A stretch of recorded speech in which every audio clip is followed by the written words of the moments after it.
Assalamualaikum, perkenalkan nama saya Ikranto Ismail dengan NIM 210811 020016, mahasiswa Ilmu Administrasi Bisnis kelas genap Universitas Samratulangi Manado. Di video kali ini saya akan mempresentasikan hasil ulasan dari sebuah buku yang telah saya ulas untuk memenuhi salah satu tugas bahasa Indonesia yang diberikan oleh Dr. Anda Jaini Imbang M. Hum. Nah teman-teman, ini merupakan sampul dari buku yang telah saya ulas, yaitu tentang hukum bisnis. Nah selanjutnya bagian identitas. Buku ini berjudul Hukum Bisnis yang ditulis oleh pertama Dr. Haji Indra Muklis Adnan, SH, MH, MM, PhD. Kemudian yang kedua yaitu Profesor Dr. Sufyan Hamim, SH, MSI. Dan yang ketiga yaitu Dr. Tia Ramon, SH, MH.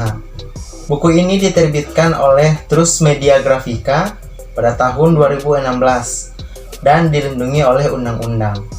Buku ini berisikan 75 halaman dengan di dalamnya menggunakan bahasa Indonesia.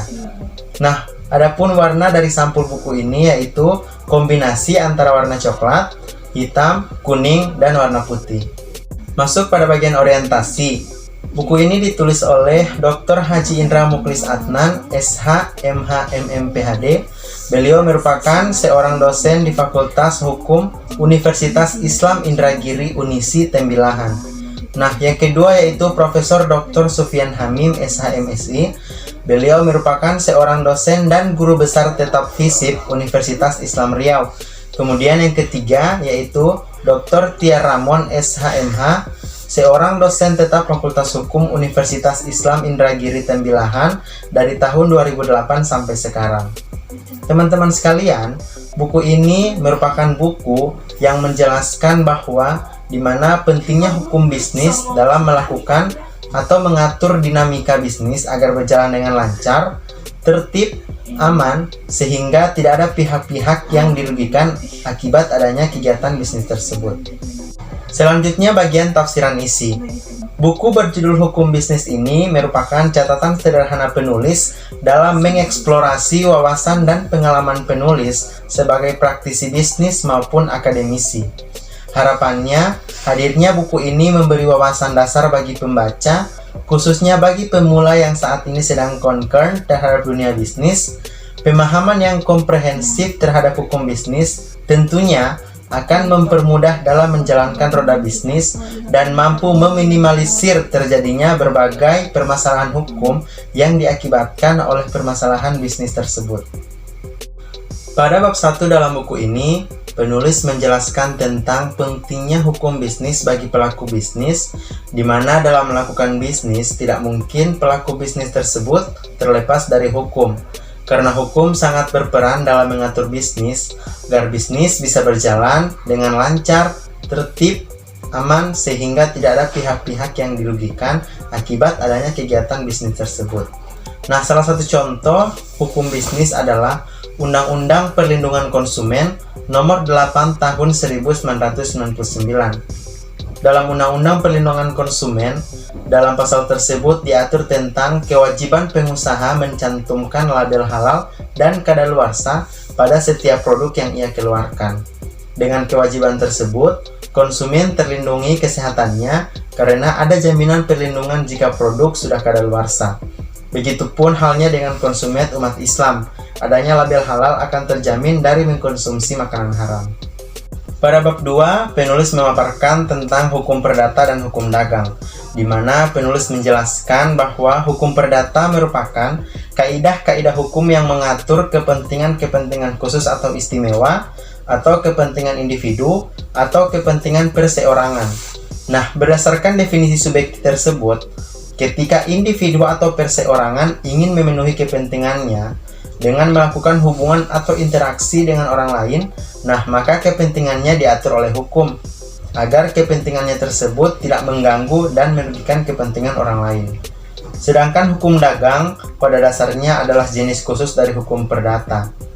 Karena itu, hubungan hukum, tindak atau perbuatan hukum perdagangan merupakan pola hubungan hukum, tindak atau perbuatan hukum keperdataan. Hubungan hukum perdata dengan hukum dagang dapat dilihat dari rumusan pasal 1 KUH Perdata yang berbunyi, ketentuan-ketentuan dari KUH Perdata berlaku juga pada hal-hal yang diatur dalam KUH Dagang, kecuali bila KUH Dagang sendiri mengatur secara khusus. Pada bab 3, penulis memaparkan tentang hukum perjanjian atau kontrak bisnis. Pada bagian ini, penulis menjabarkan bahwa menurut pasal 1313 KUH Perdata kontrak adalah suatu perbuatan dengan mana satu orang atau lebih mengikatkan dirinya terhadap satu orang lain atau lebih. Hubungan antara orang tersebut adalah suatu hubungan hukum di mana hak dan kewajiban di antara para pihak tersebut dijamin oleh hukum. Penulis juga membahas tentang pelaku bisnis atau subjek dalam perjanjian dan bentuk perjanjian dalam suatu kontrak bisnis. Nah, terakhir, penulis menjelaskan tentang berakhirnya kontrak yang digolongkan menjadi 12 macam, yakni pembayaran, novasi, kompensasi, pencampuran utang, pembebasan utang, pembatalan kontrak, berlakunya syarat batal, jangka waktu kontrak berakhir, dilaksanakan objek perjanjian, kesepakatan kedua belah pihak, pemutusan kontrak secara sepihak salah satu pihak, dan adanya putusan pengadilan. Nah, masuk pada bagian evaluasi buku. Buku ini memiliki banyak keunggulan, antara lain, secara sistematika, pembuatan buku ini sudah tersusun rapi, mulai dari judul buku, daftar isi, judul per bab, serta penjelasan dan juga contoh-contoh yang diberikan. Pembahasan dalam buku ini juga menggunakan kalimat yang tidak terlalu rumit atau sulit dimengerti, sehingga membuat pembaca mudah memahami isi buku tersebut. Pada buku ini juga dilengkapi dengan daftar pustaka, sehingga mempermudah pembaca dalam menemukan referensi yang lebih rinci pada setiap babnya. Nah, namun, dalam buku ini juga terdapat beberapa kelemahan. Antara lain, buku ini tidak dilengkapi dengan rangkuman di setiap babnya, sehingga pembaca sulit dalam mempelajari pembahasan-pembahasan yang ada di setiap babnya. Buku ini juga tidak dilengkapi dengan soal latihan. Nah, contohnya seperti kuis-kuis pada setiap akhir bab. Padahal kita ketahui bersama, dengan kuis tersebut, itu merupakan dapat melatih bagaimana pengetahuan dari pembaca. Nah, adanya kesalahan pengetikan dalam buku ini juga dapat mengurangi kelebihan buku tersebut. Buku ini juga tidak semenarik covernya. Di setiap halaman hanya berisikan tulisan-tulisan panjang tanpa ada gambar apapun. Nah, hal ini bisa memicu atau membuat pembaca merasa bosan dalam membaca buku ini. Jika dibandingkan dengan buku yang kedua, yaitu Hukum Bisnis Telaah tentang Perilaku dan Kegiatan Ekonomi, yang ditulis oleh Neni Sri Imayati, yang diterbitkan pada tahun 2013. Buku yang pertama ini lebih sedikit isi atau bab yang dibahas.